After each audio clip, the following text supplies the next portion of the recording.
Well, Serge, it's a great pleasure having you at the Data Innovation Summit today. Okay. Thank you for taking the time to be here and share your knowledge. My pleasure. Before we dive into the questions related to your presentation, give us a little bit of a background regarding your profile and your area of expertise. Okay, well, I'm the founder of Futureproofed. We're a small company in Belgium, in Leuven. It's a university city. Yeah. We believe that the moment in time we're living now is really fascinating because we're facing climate crisis. We believe it's a really it's one of the most pressing challenges that humanity is facing when you look at what's happening. But we also believe that it's the biggest business opportunity of the century. That if we can somehow transform the problem we're facing into an opportunity, that not only will we help create a more attractive and livable future for our kids, but also will drive innovations, will make cities more attractive, will help companies save money, develop and innovate, etc.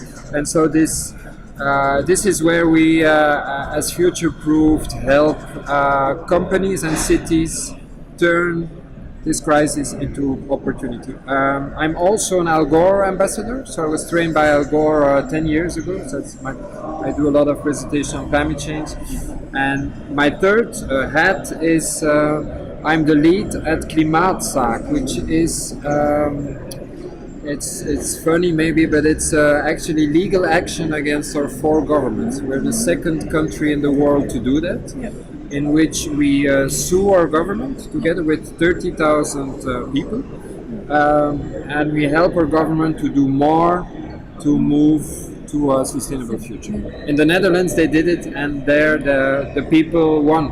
And so the Dutch government needs to up its game now, and so we're trying to do the same in Belgium. So 3 hats, the carrot and the stick, and I'm here for Futureproof to talk about the carrot because I really believe that there's a lot of opportunity, and looking through the data lens at these opportunities is really important. I mean, it's really great that you're taking this direction because I think we need more initiatives in this area, considering what's happening today with climate change and everything.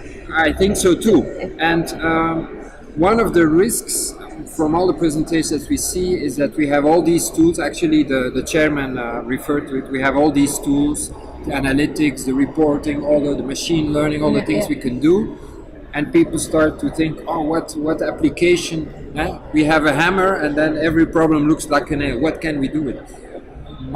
The point I wanted to make is, look, we have real big problems ahead of us. Let's use the hammer to solve it and move our business forward. So that's what I wanted to do. So what is actually the first step towards a sustainable business? The first step is really looking at it's an analytics step really for companies and for cities. Is really where are my major challenges? Is it if I run a business, is it the raw materials I buy? Is it the fleet of trucks, or is it my plants?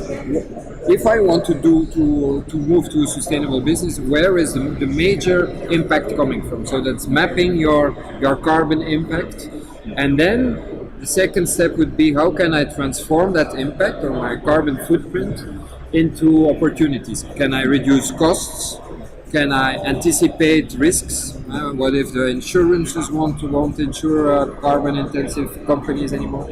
Or can I develop new products that will help my customers become sustainable? And finally, the fourth benefit is, how can I tell a story that inspires my customers, my stakeholders, and other companies to do the same? So it's reducing cost, anticipating risk, creating new products and innovations, and then telling the story to inspire others.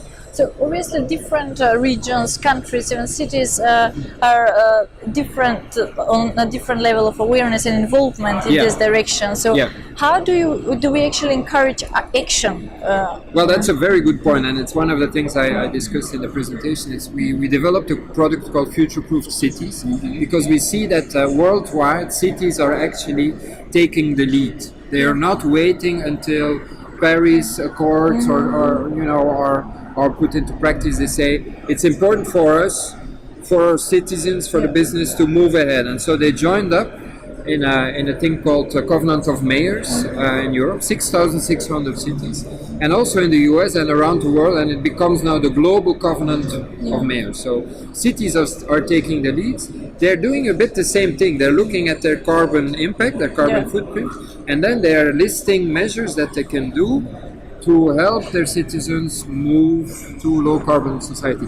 But it's very difficult because for the time, very often it's one or two people in city administration. They have to do that, and then they have to do deliver permits and update the website, and it's a very lonesome job. And that's why Futureproofed Cities, it's a software as a service platform, a SaaS platform that we developed and launched a couple of months ago, is designed to help cities do three things: develop a very good plan.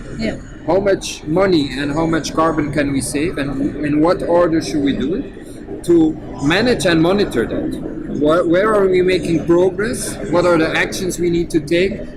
And then, thirdly, to engage their citizens, to tell to the citizens, look, your city is on track or maybe not on track. We are doing this and this and this, and you as a citizen can join. You can apply for permits for subsidy, or you can participate in a group purchase or in an information session, so that the citizens know, on the one hand, how their city is doing, but that they can also join in the action. Because that was also what the chairman came back to. It's one thing to have all these analytics and insights, but until you act on it, until you develop a new product or you start a new project or you start saving money, it's just information and it doesn't serve any purpose. And we only have a couple of customers because we just started, but we see that one of the main drivers is that cities want to show what they're doing and also learn from other cities. What works there? Maybe I can do the same. And so it's a bit of friendly competition, but also it's a peer-to-peer network, because instead of reinventing, your whole thing as an individual cities, now the cities in Futureproof Cities network can learn from each other and hopefully move ahead faster. It's a very dynamic field, I believe, more and more, because more and more cities hopefully are joining. So what can we expect in the next 12 to 18 months? I hope in that short time frame, I hope we will see changes. But if you zoom out a bit large, let's say 5 years, 7 years, we'll see major shifts. In 3 years, for instance, less than 3 years, in Paris, the city center will be closed for diesel cars, completely closed. It's incredible. Nobody thought it would go so fast, but why do they do it? They see that people have, lung problems, and that at times it's as bad as Beijing. So the mayor, Anne Hidalgo, who is a very active, and vocal proponent of sustainable business, just decided with her team to enact that. We see cities like Amsterdam, who said in 2025 only electric cars. We see, I was driving from the airport here, and in big on the bus it says 100% biodiesel, and we see cities in Germany group together and form corporations to fund renewable energy, so that you and I can buy a share, and with our money they install wind turbines, etc. So they move off of fossil fuels, but you and I also get a percentage. You get 4, 5, 6% yield, whereas on a bank you don't get anything. So we see all these innovative solutions that start to appear. Some cities are leading in this, and it's always the same. It's Stockholm, of course, it's Copenhagen, Hamburg, Munich. But more and more also in our country, we see cities like Ghent and Antwerp that really want to lead, and it's very inspiring, because it's the same as with companies. The ones who say, well, we'll see when it's time, will be left behind and will become less attractive for for tourists, for citizens, but also for businesses. I'm really excited, and I think we'll see change happening soon. I don't know if it will be enough, but I'm pretty sure we'll see amazing stuff happening. I mean, it's an area where always we can do more, but I'm hoping that you are able to initiate positive change, because it's, in my opinion, it's a very important area that we should definitely not neglect. I mean, it's essential. I hope, and the angle we choose is to not only approach it from a responsibility, we have to do it, but use the carrot. If we do it, it's good business. If we do it, your city will become more attractive. And once you speak this language, the mayors start to listen because they know they will be re-elected. The businesses start to listen because they know they can make money, and it widens up the discussion. Instead of saving the planet, it's a big opportunity. And that's what we hope to bring about a bit with our work. Serge, thank you so much for opening this topic, for sharing insight in this area and contributing to that innovation field. It's been a true pleasure talking to you today. Hope you enjoyed the event. I did. Thanks a lot. Thank you. Thank you.